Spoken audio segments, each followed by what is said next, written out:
The first thing that changed was so slight that a less attentive man might have called it nothing. Maggie stopped taking her calls in the kitchen. At first, that was the whole difference. Her phone would light up after 10.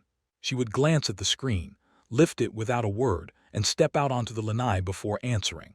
No rush, no drama, just a quiet adjustment in routine that would have sounded ridiculous if I had tried to explain why it bothered me. That is the problem with small changes.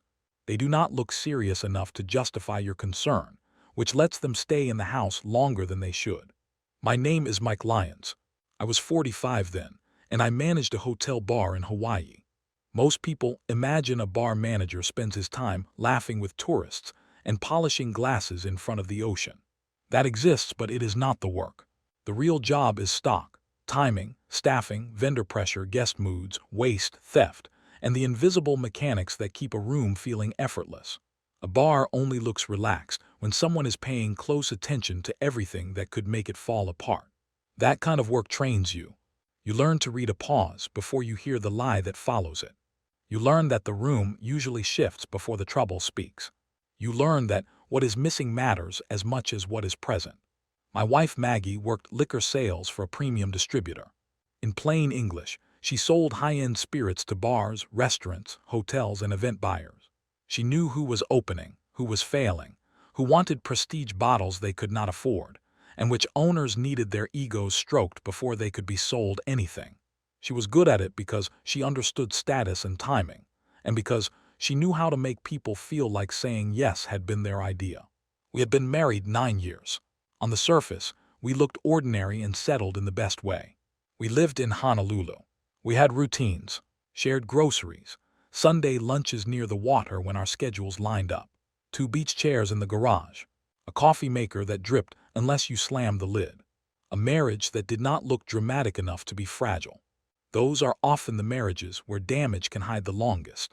Before I tell you how those late-night calls turned into something uglier than a simple affair, like comment and subscribe to Reddit Ride, stories like this rarely begin with a bang. They begin with one thing set down slightly wrong. The calls started in August. At first, Maggie had explanations ready.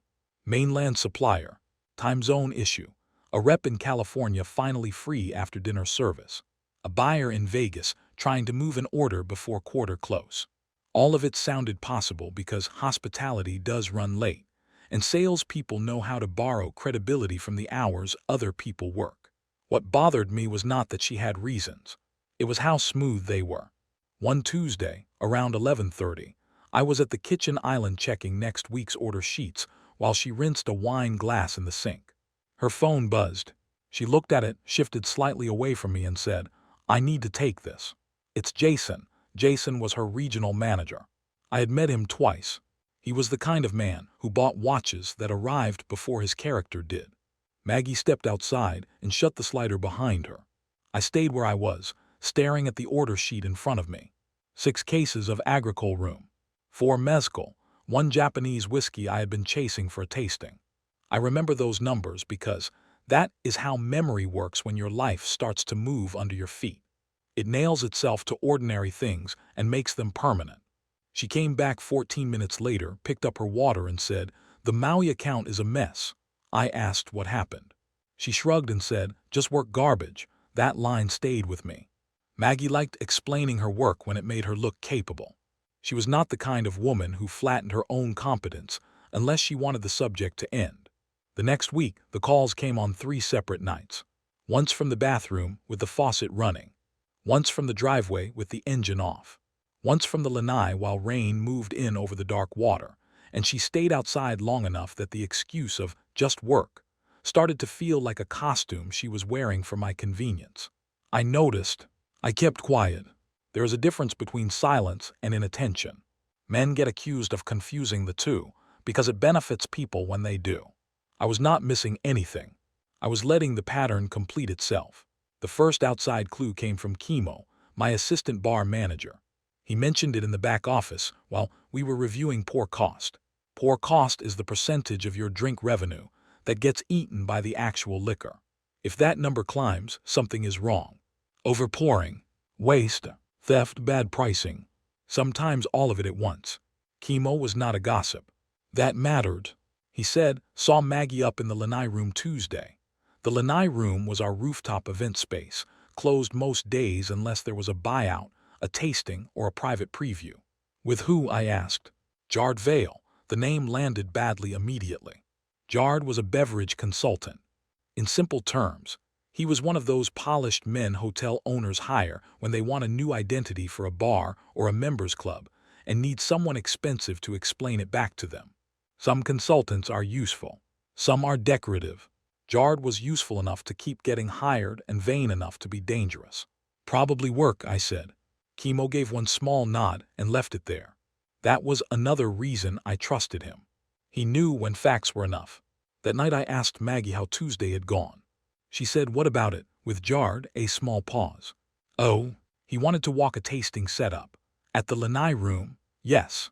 That floor was closed." She smiled, opened the refrigerator and said, "Hotels always open doors for the people they think might spend money." It was a clever answer. Too clever. I let it sit. The first object clue came from a black sponsor gift bag. 2 nights after a rum launch at the hotel, Maggie dropped her tote by the mudroom bench while carrying groceries inside. The bag slid halfway out. When I bent to push it back in, a valet receipt slipped loose and landed near my shoe. It was from the Hale Kai Residence's showroom. 10:48 p.m. 2 Old Fashions. Valet. Hale Kai was a luxury condo development opening a members club bar the following spring. Jard was consulting on it. That was when I first thought affair. The calls. Jard. A late-night valet receipt. The closed event floor. It arranged itself into a shape old enough that every husband can recognize it before he has enough proof to say the word out loud. I put the receipt back exactly where it had fallen. Then I helped Maggie unload avocados, herbs, and frozen dumplings, as if my chest had not just tightened into something hard and hot. That is the ugly stage. Not the moment of certainty. The moment your imagination gets there before the facts do. After that, I widened the way I looked. Not only at Maggie, at my work, at the overlap. I checked her mileage when she said she had only gone to Kahala and back. I checked our event binders after she had spent an afternoon working from home at the dining table. I checked my sent folder and found a vendor deck forwarded from my account to her personal email without my knowledge. That mattered more than the receipt. The deck detailed our winter whiskey series, sponsor support levels, projected margins, and a private list of rare bottle allocations. Allocations are limited bottle releases. If you know who is getting them, and when, you can outmaneuver a competitor before the public ever knows the contest exists. That was the first moment I understood the story might be uglier than infidelity. Then came the envelope. Alana Fitch texted me on a Thursday at 6:17 p.m. while I was in the service hallway behind the ballroom checking unopened cases before turnover. I knew Alana lightly from industry events. She managed group bookings for a Waikiki property and had once helped me clean up a guest disaster after a pipe burst on our side and displaced a honeymoon couple. Useful history, no real friendship. Her text said, "Mike, I'm sorry if this is overstepping. I think your wife left something at a setup preview in Ko Olina." I recognized her from the rum launch. Then she sent a photo. A cream legal envelope on a banquet table. Partly visible inside was a folded event map and 2 pages with my hotel's internal footer code at the bottom. I called immediately. She answered in a whisper. "I didn't open it," she said, "but she was here with Jard, and I saw enough to know it was work-related. I thought if I handed it to staff, it would turn into gossip by morning. I'll come get it." Ko Olina at sunset feels like a place designed to offend people who are already hurting. The water is too polished. The landscaping too obedient. The whole place insists on beauty in a way that makes private damage feel cheap. Alana met me by a side entrance, not the front. Right instinct. "I'm sorry," she said, giving me the envelope. "I figured this was either nothing or very bad." "It's not nothing," I said. In the car, I opened it. Inside were 3 things. A preliminary event map for Hale Kai's opening weekend, a bottle placement chart for their members club, and 2 pages copied almost directly from my own holiday activation deck, including supplier support figures and a note about a December sponsor package I had not even announced internally yet. That was not romance. That was theft dressed in hospitality language. The middle of the story changed shape right there in my car. Up to that point, I had spent weeks picturing hotel rooms and cocktails, and all the usual humiliations. The texts I later found confirmed enough of that to make it real. But this was deeper and cleaner in the worst way. Maggie was not just stepping outside the marriage. She was reaching through it, using my access, my decks, my timing, my bars program, and the trust built around my name to make herself useful to another man. The sex, once I finally confirmed it, almost felt secondary. That is not a noble sentence. It is just true. People assume the body is always the deepest wound. It is not. Sometimes the real wound is knowing you were studied closely enough to become a tool. I did not confront her that night. I called the hotel's director of operations from my car and asked for a private meeting in the morning. Then I called a lawyer. Her name was Nina Castillo. She handled commercial theft, contract disputes, and the kind of quiet professional sabotage that wealthy hospitality people prefer to label misunderstandings. I gave her the facts. She gave me 2 instructions. First, document everything and touch nothing that could look altered.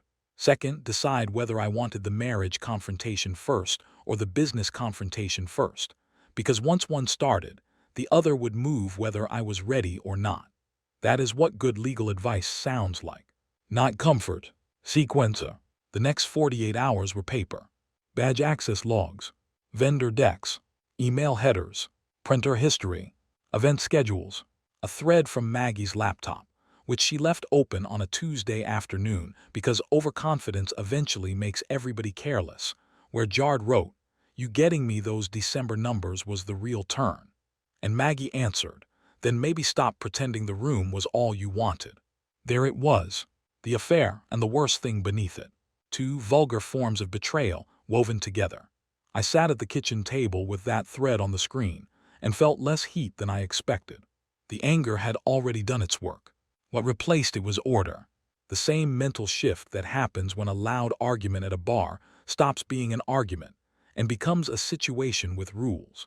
I met with hotel leadership first, not because I cared more about the bar than the marriage, because if Maggie or Jard knew I had the full shape of it before my hotel did, they would have time to blur the edges. I was not going to give them that room. The director of operations, the GM, and legal sat with me in a small conference room with no windows and no art, which is how serious hotels prefer serious conversations. I laid everything out. Copied pages, event timing, access, vendor implications, the personal conflict, the overlap. Nobody interrupted. When I finished, the GM said, "Are you asking to step aside?" "No," I said. "I'm asking you not to confuse being betrayed with being compromised." That mattered. If you let other people define your competence while you are in pain, they will usually treat your pain as evidence against you. They placed an internal hold on the material that afternoon. Vendor calls started quietly. Hail Kai ownership received a legal notice by evening. Jard's consultancy status was frozen pending review. The institution thanked me in the careful language institutions use when they need your professionalism more than your feelings. Fine. The confrontation I saved for the Island Beverage Foundation gala 2 nights later.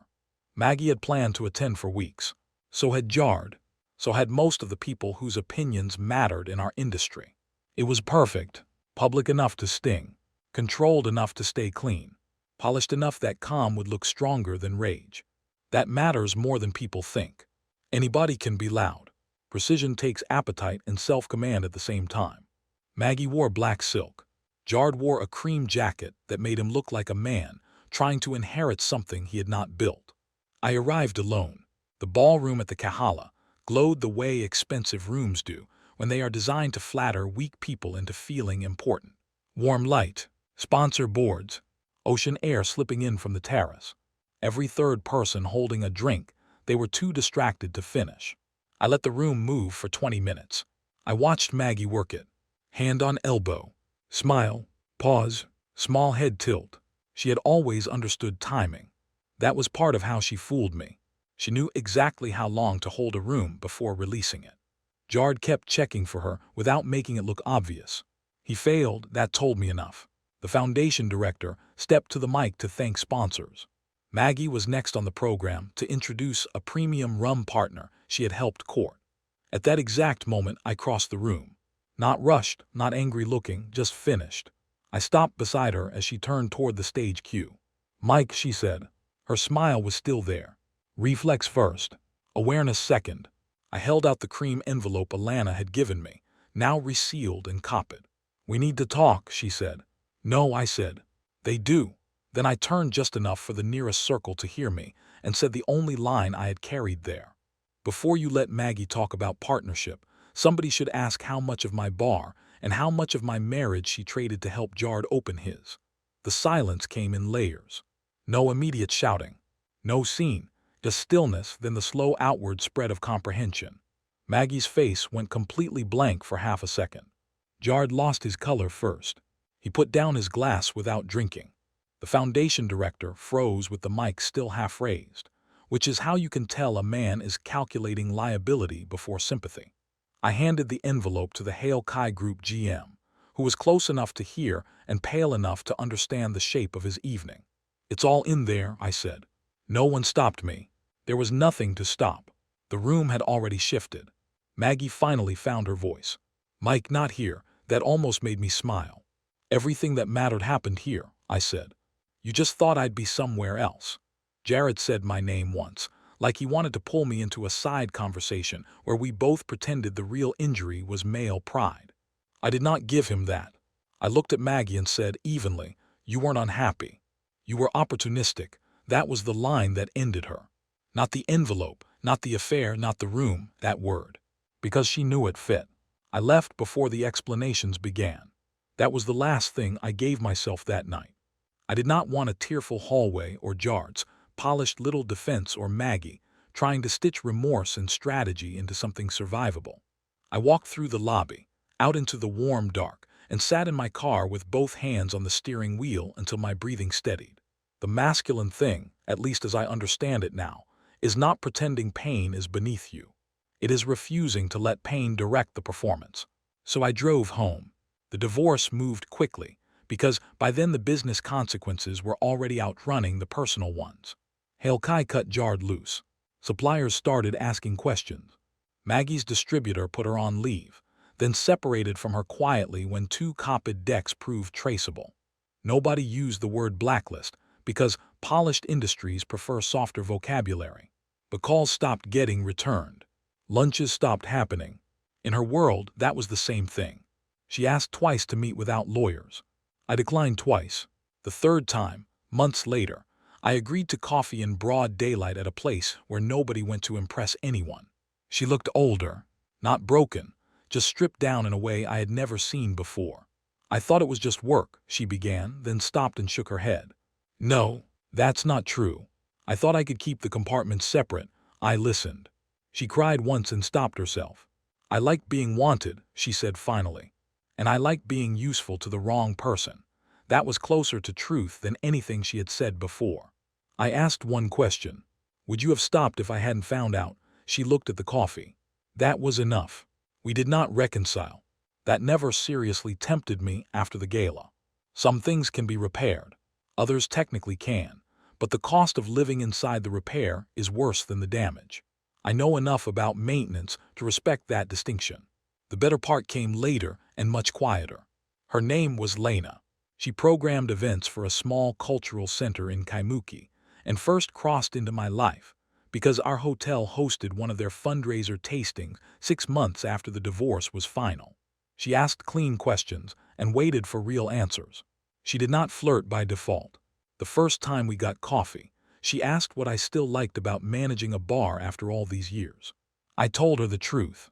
"I like making a room people can trust for an hour." She smiled and said, "That sounds lonelier than it should. Not cruel, just observant." That was enough to interest me. We moved slowly. Coffee, dinner, a Sunday market, a drive up the east side with bad takeout and better conversation. No rescue, no dramatic healing montage. Just the quiet relief of being around someone who did not treat steadiness like an endlessly available resource. A year later, I was closing alone after a wedding buyout. The bar smelled like citrus peels, wood polish, and the soft exhaustion of a room that had hosted too many feelings in one night. I finished the last drawer count, shut off the back lights, and stood for a moment in the half-dark looking at the shelves. Inventory is simple in theory. You count what came in, what went out, what was wasted, and what is missing. Life ought to work that way too, but people complicate it because they want credit for good intentions and discounts for harm. I locked the final cabinet, reached for my keys, and felt something I had not felt in a long time. Not victory, something better, cleanliness. The kind that comes after the spill is gone, and the floor finally holds your weight again.